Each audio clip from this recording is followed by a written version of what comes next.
The narrative has been governments can't stop spending money. They're going to depreciate their currencies incessantly. It's happened from time immemorial. Therefore, we need a hard asset like gold, and this is gold for a digital age. Why does Bitcoin dominance keep growing? It's because it's got the strongest, oldest, and most diverse community.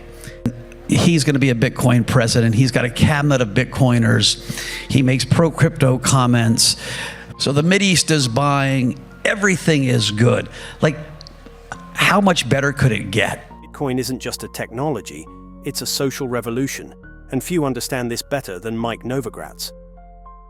A former hedge fund titan turned crypto powerhouse, Novogratz has been at the center of Bitcoin's rise, navigating its boom-bust cycles, institutional adoption, and global economic shifts.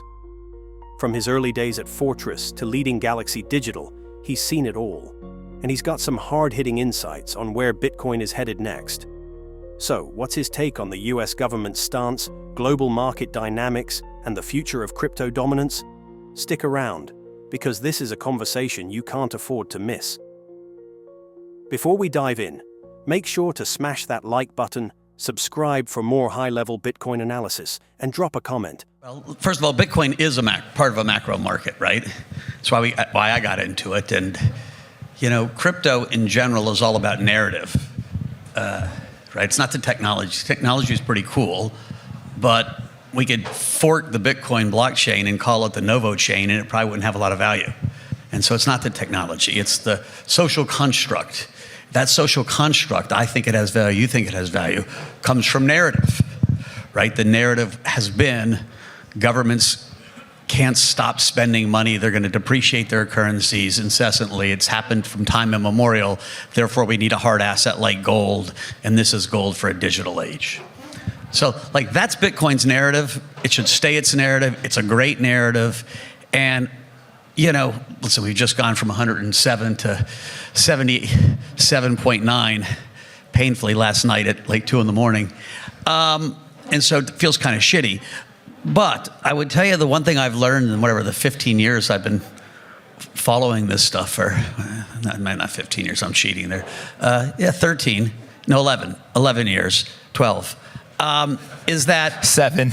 There was a 19. There was a great song by Chumbawamba. I don't know if you know it. I get knocked down, but I get up again. Ain't no one's gonna hold me down. I get knocked down. Oh, Danny boy, that song. Yes. The Bitcoin community takes its pain, and what gives it its resilience are guys like Jack Mallers and Wences Casares and all of the, now Larry Fink, all of these orange pillars who are out there convincing people that this social construct, that, hey, you should take some of your hard-earned wealth and store it in this community. You have to trust in this community of weirdos. But it's, you don't have to, the community gives its value, the blockchain itself gives it its constitution, right? Satoshi's white paper gives it its constitution. And so you know what you're betting on. Like, there's something really magical about that. Why does Bitcoin dominance keep growing? It's because it's got the strongest, oldest, and most diverse community. Why is it hard for new coins to get any momentum? Because it's really hard to create community. It's really hard to create energy that brings everyone in, right? We were investors in, and we still are investors in Celestia. And we say, oh my God, Celestia is going to be the best blockchain. It's a modular blockchain, and it starts off with a hype. But it's really hard. Like, if I walk down the street and grab 10 people, 0 would know what Celestia is. But 8 would know what Bitcoin is, and 4 would really understand it. And so how do these other ecosystems get mind share? It's hard. It's kind of weird that the top 4 coins are the first 4 coins that were launched. They got their communities earlier, and they've been working. Like, I was talking to Brad Garlinghouse. He was like, I don't even know where half this XRP army comes from. But they are unbelievably passionate. And lots of crypto people will make all these, you know, derogatory statements about why XRP is not as good as Bitcoin. Those people don't care. They're storing their wealth in that narrative. And so I do think it's the way I've always looked at this space. I think we're in an interesting macro. I'll get to your question. That was a long freaking answer. I'm already halfway through my time. One question. Listen, what's happening now? You're doing great. You're doing great. Well, if you think about what happened, like Donald Trump becomes the president. He's going to be a Bitcoin president. He's got a cabinet of Bitcoiners. He makes pro-crypto comments. Rumors of the Saudis and Abu Dhabi buying. Now it's been, they've publicly said yes. So the Mideast is buying. Everything is good. Like, how much better could it get? I was at the inauguration. There was a crypto ball. And not only was there a crypto ball, it was the party to be at. Everyone in DC wanted to go and went to the crypto ball. Like, market tops often come from that kind of exuberance, right? That's what creates a market top.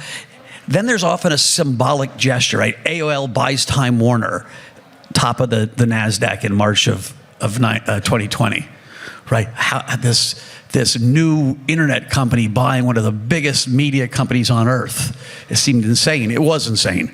But what do we have? We had Trump coin launched, and instantly it went to $60 billion of value.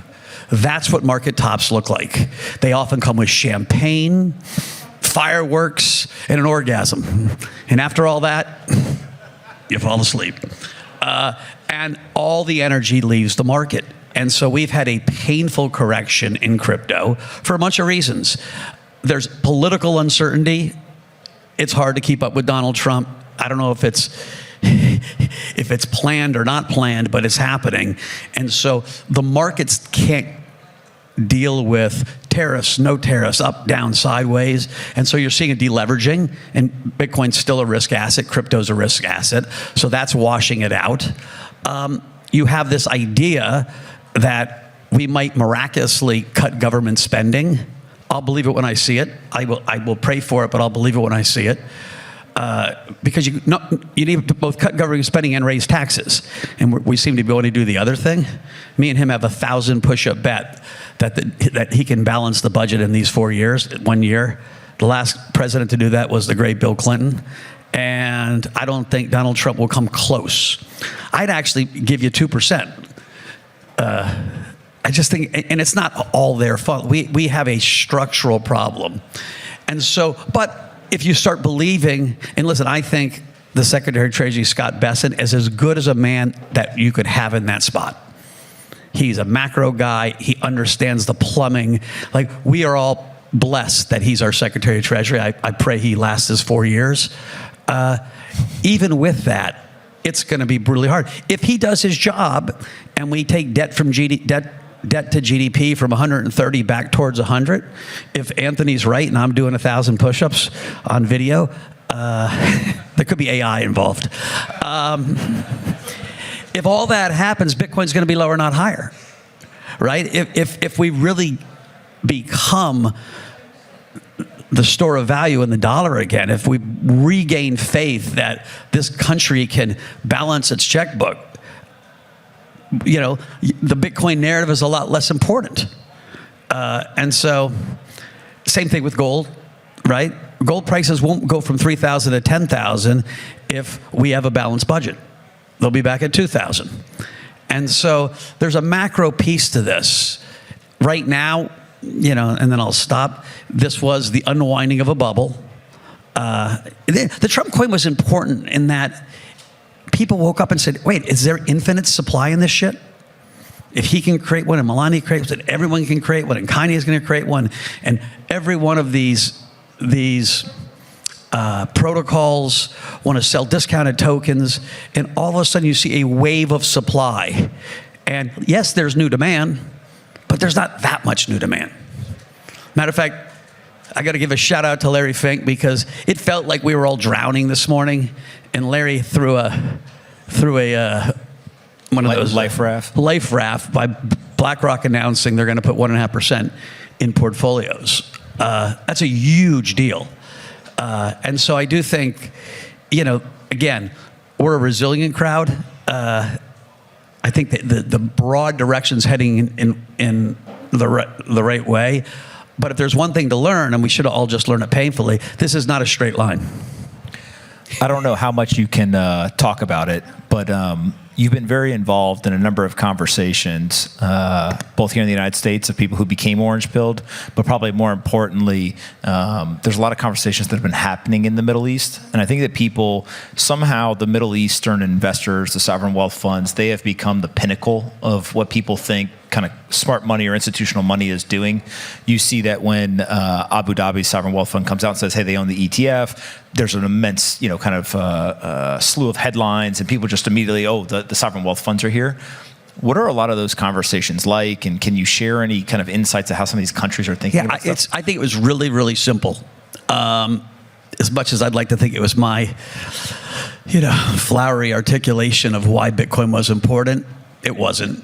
It was the moment Donald Trump stood on stage in Nashville and say, we are going to be a Bitcoin country, we're going to be a crypto country, it flipped in their minds. And they were like, if the U.S. is going to do, if Bitcoin's important to the United States, it's important to us. That's actually a direct quote from the head of the largest sovereign wealth fund in the Mideast. And sure enough, good to his word, they bought $500 million.